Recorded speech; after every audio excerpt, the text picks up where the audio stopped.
Marketing Your Private Practice is a podcast where you'll learn easy to implement tips and strategies to grow your business without spending all day online. I'm your host, Kathy Colaiacovo, and I teach practitioners the Thrive marketing method to create simple and streamlined plans by focusing on long-term strategies, not just social media. Discover ways to spend less time on your marketing, attract more clients, and build the financial freedom that comes with a thriving practice. One where you have time left in your day for the people and things that matter to you.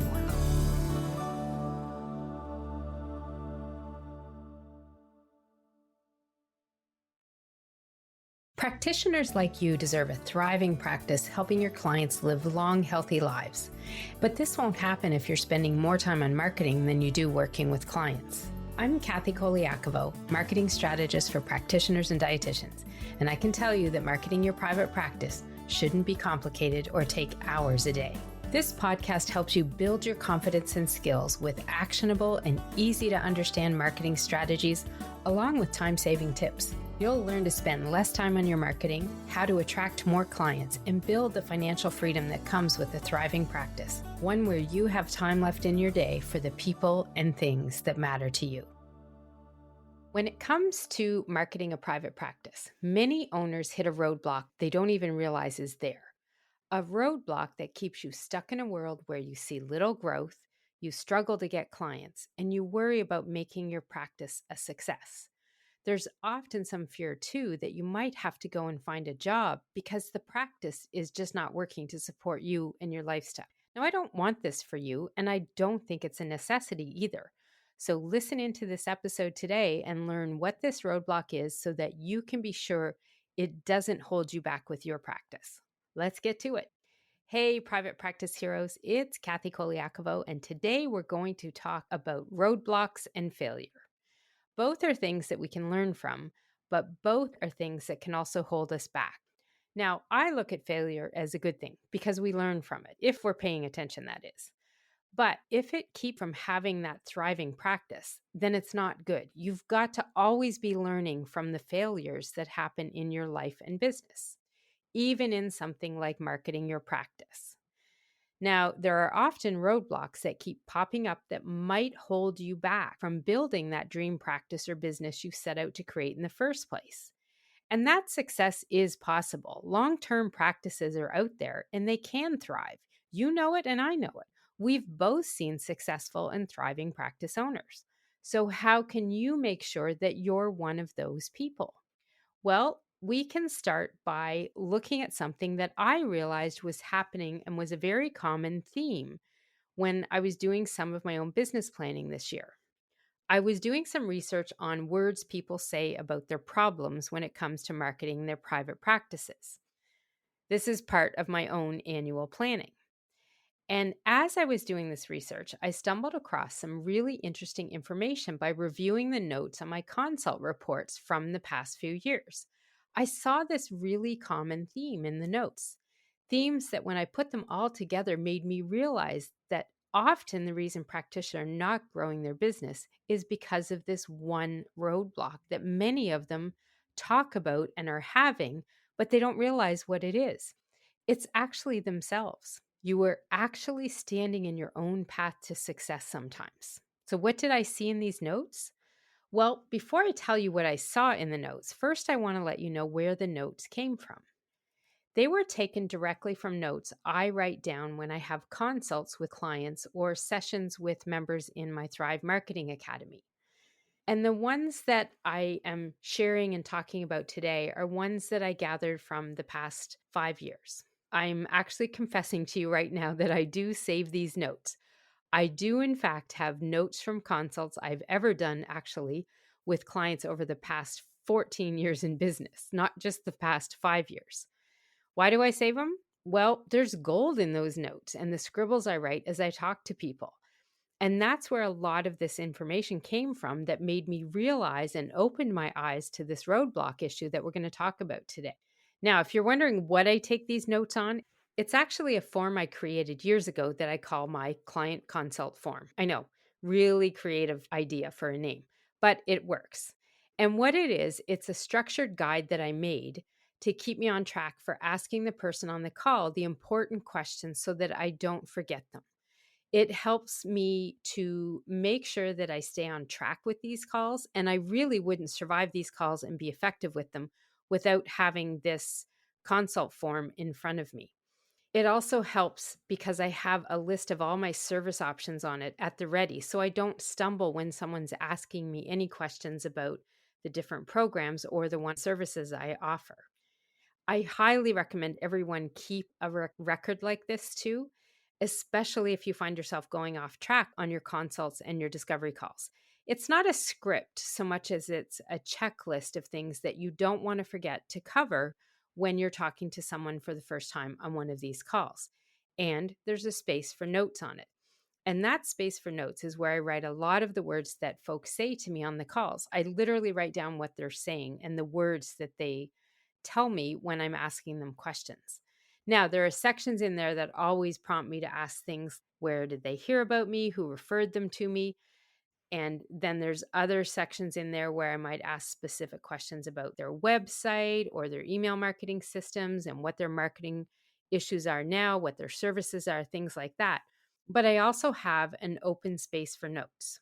And when you take notes like this, you can learn a lot by reviewing them later on, even if you don't end up working with the client. The words and the information they say to you during these consults are really good information that can help you understand your ideal clients and get into their heads. And that's the gold that I was referring to earlier. These are words right from the folks who have a problem and are looking for ideally a solution that you have.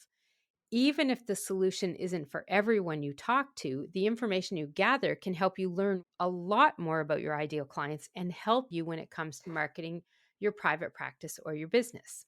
So if you don't take notes like this or record any information on your discovery calls or your consults, I really do encourage you to start.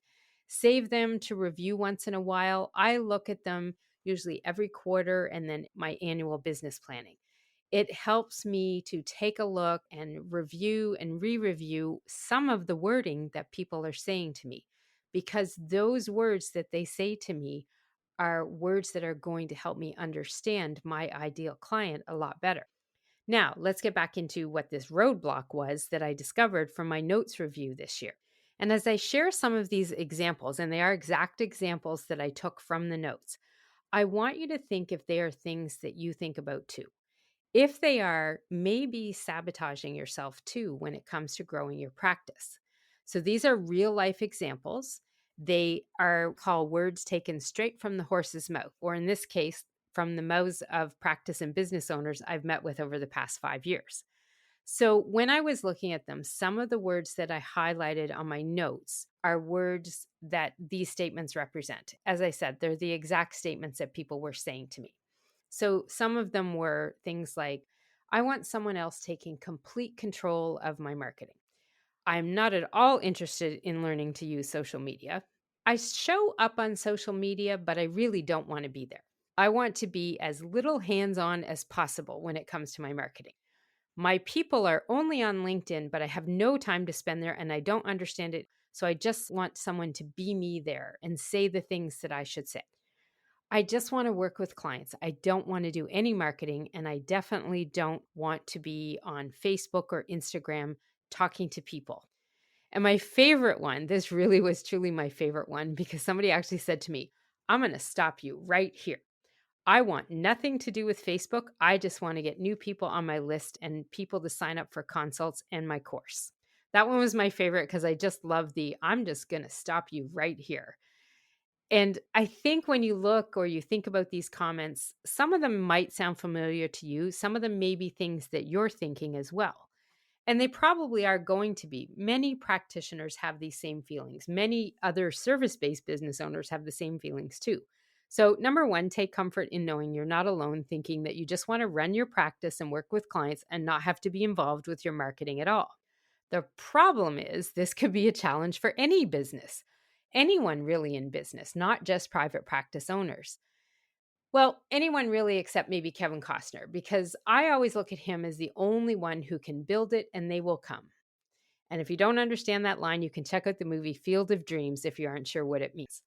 But essentially, what it means when we talk about marketing is Kevin is the one who can build it and they will come. The rest of us have to be marketing our business for people to find us. And that's the thing. You can have the best business in the world, the most unique way of working with clients, and you can offer services that transform people's lives deeply. But if you are not doing any marketing and not telling people that your business is there, no one will know you're there. They are just not going to magically come to your website without anyone or any prompting at all. Well, not unless you've discovered some magical pill that has people finding you and signing up in droves to work with you without you doing any marketing at all. But really, that magic pill just doesn't exist. And yes, it does mean some form of marketing is needed. But when you look at these feelings, the ones that were shared from my consult notes, it makes marketing a challenge, especially if you are the one standing in your own way. And that is actually the roadblock here. You, yourself. I was going to say I, but that would be me. And it's not going to be me, it's you. So it really does come down to if these are some of your thoughts and those thoughts are keeping you from doing certain things with your marketing, you are holding yourself back and standing in your own way when it comes to marketing your private practice. Because here's the thing, any service-based business owner, when your services involve your expertise, you are actually selling you. And many folks will want to know who you are, even just a little bit. They want to feel comfortable enough to trust you to help them. And that's one reason why whenever I do a website audit, one of my optimization tactics is always looking at the about page and telling people if you don't have your name there and a recent photo there, you've got to get it on there. It helps people get to know you. I really have a hard time when I look at someone's service based website and I go to the about page and I don't see a name at all. Now, if you're agency or you're a large group of people that work within one business, that's a different story. But at the same time, somewhere along the line, there was a founder there. And if you're listening to this podcast, you're probably the founder of your practice. And when you don't have you in as part of your marketing, that's going to make it more challenging for people to get to know, like, and trust you. You've got to get a little bit of you into your marketing, especially when your expertise is your service. Now, before we go any further, I do want to be clear on something. When I'm talking about getting you into your marketing and getting you involved, I do not mean spending hours a day online. That is not what I do, nor what I teach my clients and members in my programs. I am not talking about you being out there doing tons of videos and reels and posting multiple times online and doing lives here, there, and everywhere, chasing down clients on social media, writing an article every day and posting it online and having multiple posts on Facebook every day. Holy, no way. If that was what you had to do to get your marketing to work, I wouldn't want to do it either. And I don't do it that way. It's not necessary. Marketing your practice is not about being online all day, every day. No way. What I am talking about is having a simple and streamlined plan of doing your marketing on a consistent basis with a purpose and in a way that doesn't mean you're online all the time. You do need to be part of your marketing. But if you let those same thoughts, those ones I took down from my notes, stand in your way and keep you from doing any marketing at all, or marketing that's not working well or not effective, well, then you do become your own roadblock. And that's not what I want for you.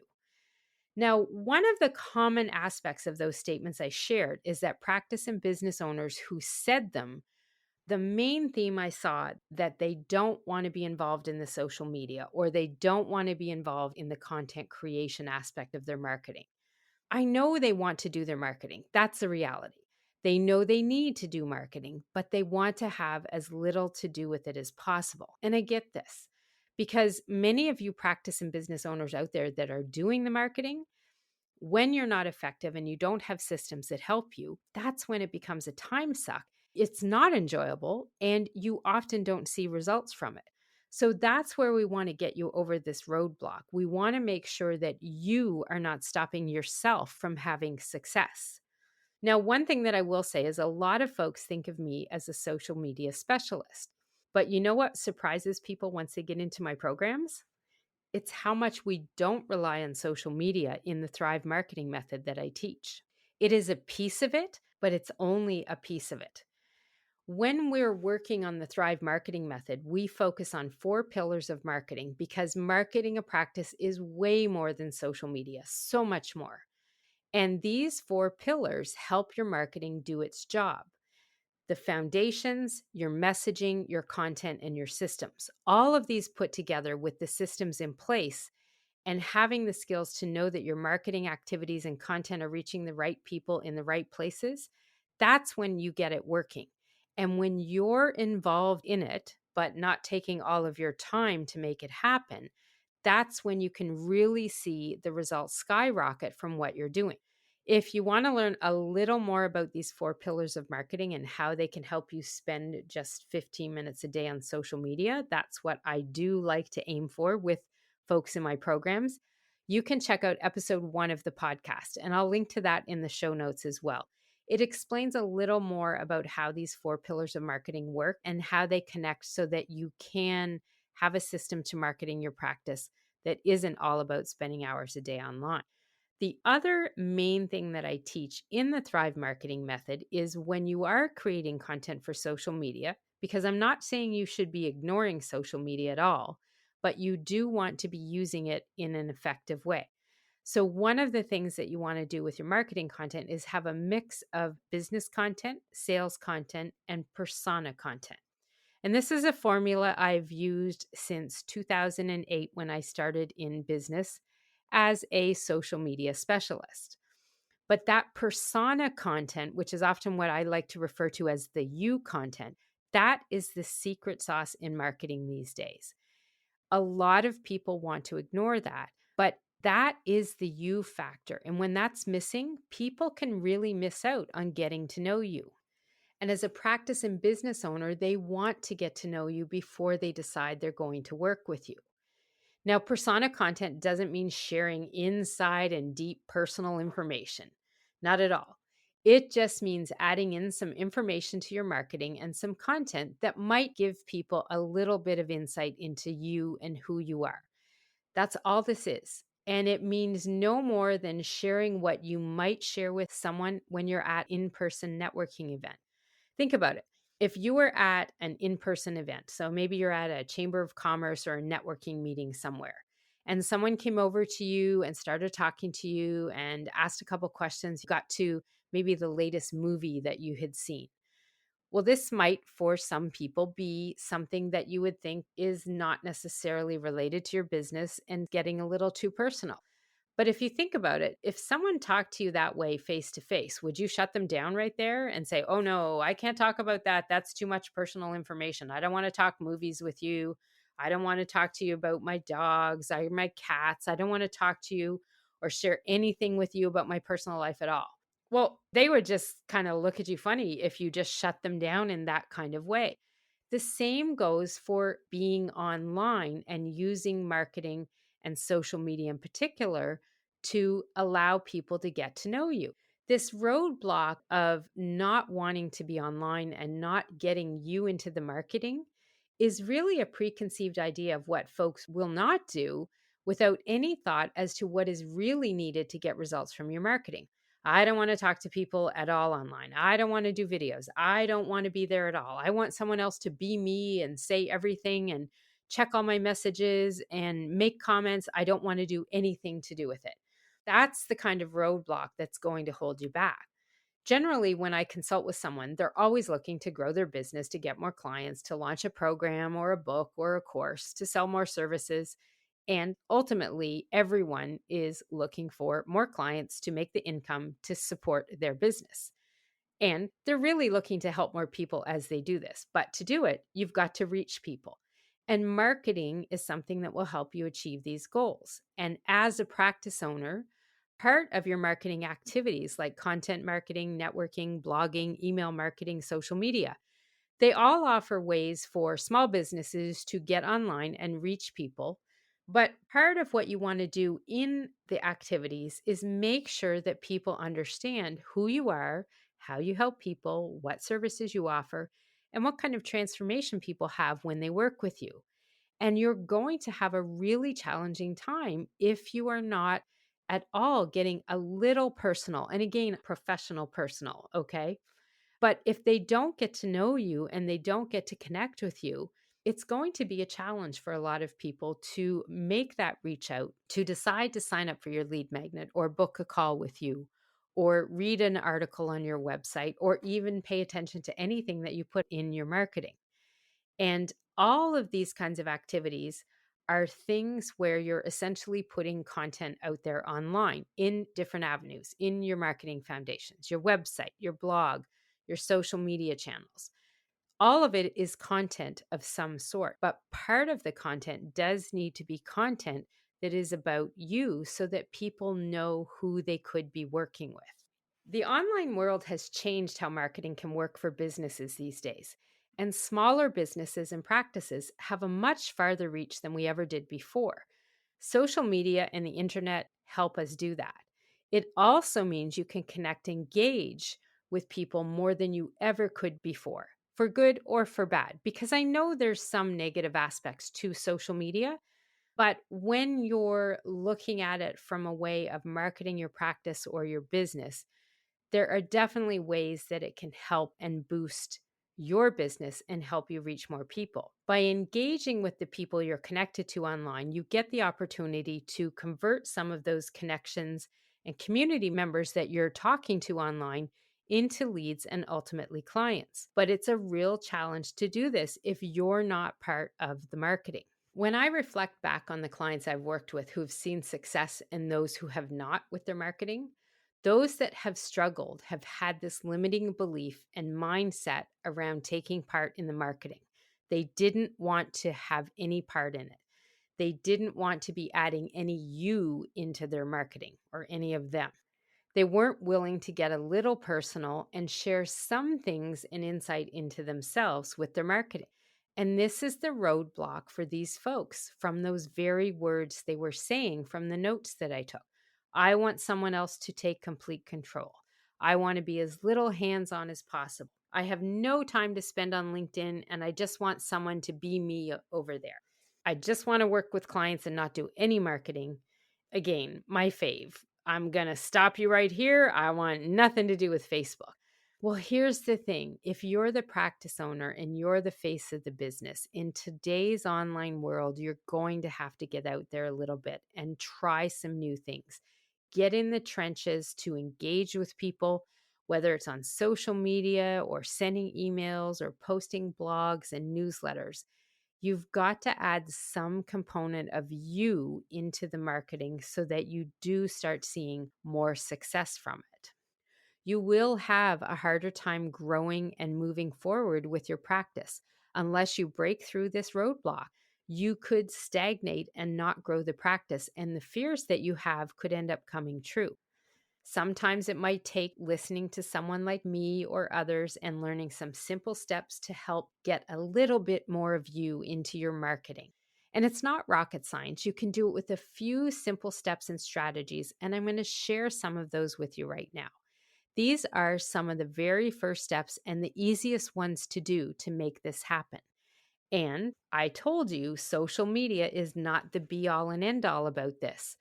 And of these 5 first steps I'm going to give you, 3 of them have nothing to do with social media. So I just want you to keep that in mind.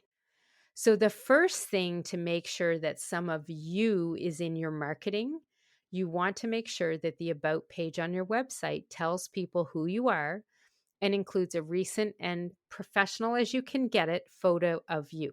So I'm not saying you have to go out and pay a professional to take a picture. You can definitely do nice ones with cell phones, but just make it a good photo that represents you for your business. And I do like current ones because they are much more helpful when you may get the opportunity to meet someone in person. The last thing you want is that awkwardness of looking at someone or them looking at you, trying to figure out, is that really that person? They look a lot older than the picture on the website. So make sure it is current or recent as you can.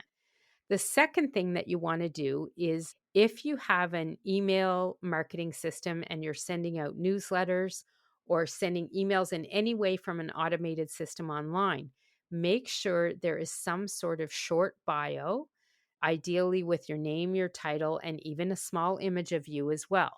You never assume that people on your email list will always remember who you are. So make sure you have this small bio section in those emails too, and include a link to your website as well. This could even be simply things like a title or a link to the website. So, for instance, on mine, it says Kathy Colaiacovo. I have my pronouns there. Then I have President Pepper at Marketing Services, founder of the Thrive Marketing Academy, and host of the Marketing Your Private Practice podcast. That's all I have for a short bio in some of them. I have a longer one in some other ones, but keeping it simple, just something simple so that if anybody were to look at it and forgot how they got on your list, seeing your name and information helps them remember that as well. Plus, it could incite them to explore a little and click some of the links in that bio. Then you want to make sure you're including in your email signature as well some of this same information. You don't need a real long bio, typically your name, your title. I like to have my phone number there. And I also put my website link, and sometimes I'll change it up a little and have a link to one of my lead magnets too. And I put this signature on every email I send out. I don't care if I'm emailing my mom, my dad, my aunt or uncle, my sister. The signature is there on all of them because you never know when that's going to go further. But it also makes sure that people have your name and information there as well.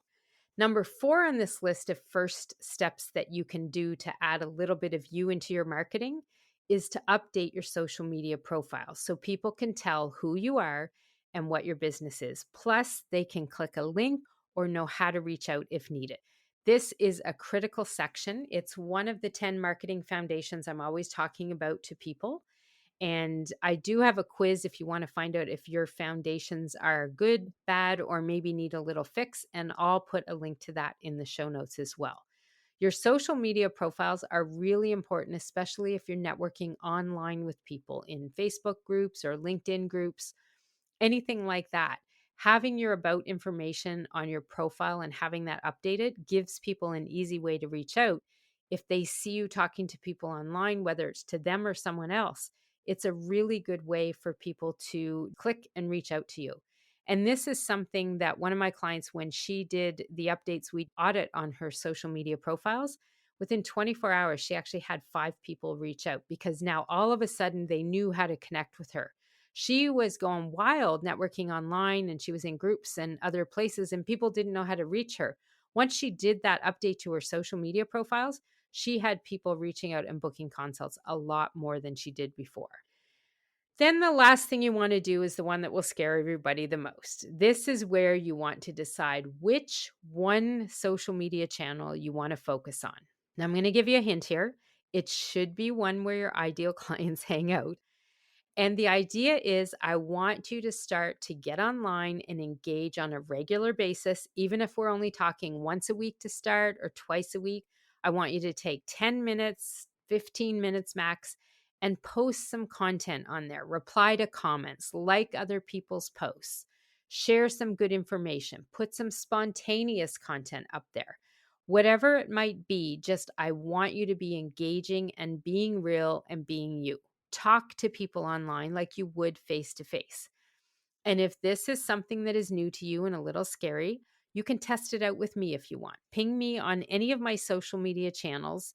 You can find links to them all off the bottom of my website. And typically, if you want to find me, just look for Pepper at Marketing and you can find me out there. I'll have a link to all my social channels in the show notes as well. But if you want, test it out with me. Send me a message. Let me know you're going to do some comments and try to do some engaging there. And if I can give any feedback, I will definitely do that.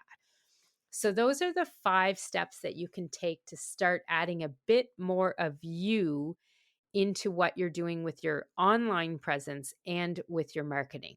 The whole goal here is to help people get to know you, to like you, and trust you. It's building that bridge to new clients. Now, how do you make this happen if you feel like these statements above that I talked about before are exactly how you feel too? What can you do to embrace the idea of change when it comes to marketing online and getting you online? Well, for starters, there's the 5 easy steps that we talked about there. You really have to just think about how you can overcome this roadblock, because it could be the thing that's keeping you from growing your practice even more than you might be now, or from growing at all. You can always get help from a coach or an accountability partner. I do this type of encouragement all the time with members in my programs. That outside perspective and sometimes the little kicks in the butt along the way definitely help. So, this is the way to start putting that bridge out there to new clients and putting you into some of your marketing online. So I do encourage you to take a look at the notes here. You can see the transcript from this episode if you want on the show notes page as well. The link is there. So if you need to take a look at that and print out those 5 steps that we talked about, ways to start putting more of you into the marketing, then definitely do that. Visit our show notes at marketingyourprivatepractice.com/21, or just click on the link below where you're listening to the podcast here. It's in the notes below there as well. But most important here, the thing you need to be thinking about is if you're holding yourself back, if this roadblock is happening to you, you've got to be open to trying some new things and changing your mindset a little bit when it comes to this. This could be the thing that's standing in your own path to success. And if you've had some of these same thoughts and you've been avoiding putting yourself out there, try it for at least a few weeks and see what kind of change you're going to affect with it and the improved results you're going to see with it. As I mentioned earlier, test it out with me. If you're not sure how to talk with people online, send me a message and let me know you're going to do it. And I will watch for those. You can tag me as well, and I'll offer you as much feedback as I can. My biggest thing is please don't let this roadblock keep you from building that dream practice or business you set to create when you started in business in the first place. You can do it. That dream is possible. But when you're a private practice owner, when you're a service-based business owner, you've got to get a little bit of you out into the world so people can build the know, like, and trust. That's going to be the thing that helps them say, yes, I want to work with this person because I believe in them. I know who they are. I trust that they can help me, and I'm ready to take that next step. So remember, if it helps to see some of the notes from the lesson, you can check out the show notes to get the transcript, as well as the other resources and links to the other episode that I mentioned, and that quiz for your marketing foundations as well. You can find them all at marketingyourprivatepractice.com/21. So I hope this helps you open your eyes a bit to some of the roadblocks that could be keeping you from having success with your practice. And I will see you next time. You can find all of the show notes from Marketing Your Private Practice with Kathy C. and the resources mentioned in this podcast at marketingyourprivatepractice.com. I'd love to connect with you on Instagram. You can find me there by searching for Pepper It Marketing. I'd love to hear any feedback you have on the podcast, and be sure to review us online and hit subscribe on your favorite player so you don't miss any future episodes.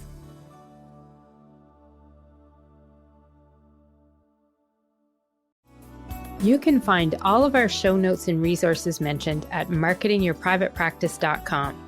Be sure to connect with me on Instagram at Pepper It Marketing and say hi.